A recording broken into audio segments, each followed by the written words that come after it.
Sa Mandaue City, 55 ka mga parisan ang dungan nga nag-aydu atol sa mass wedding nga gihimo. Niyang report ni Nico Sereno. Sa pagpaso, gisugdan ang kalihukan sa pagbinayluay sa 55 kaparisan sa panaad sa Forever.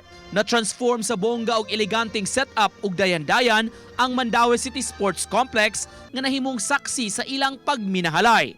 Mitambong ug mi-witness usab sa kalihukan ang mga city officials. Si Mayor Jonas Cortez mo'y mi-preside sa seremonyas.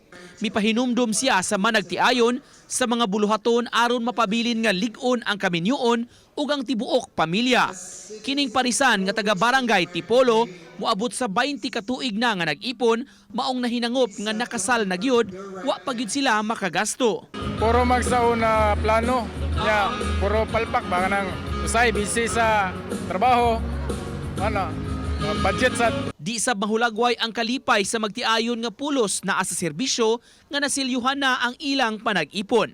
May plano gyud silang magminyo apan na busy sa trabaho ug wa pa nakahigayon. Ang lalaki pulis samtang sakop sa BJMP ang bride. Sangko gid sa langit ang kalipay sir. Nahilon na gyud mi. Despite nga puro may uniform personnel. So actually daghay na nga anong ning avail man sila nga naa man na mga kuan sila. Pero ang sa mga nga parts sir praktikalan lang gyud. Ang importante na higugma ay mahilunan na. Matud sa syudad, giplano nila nga regular na nga himuon ang mass wedding. So ang ako lang to make it last, no? Pag sinaptan na yun sa managtiayon.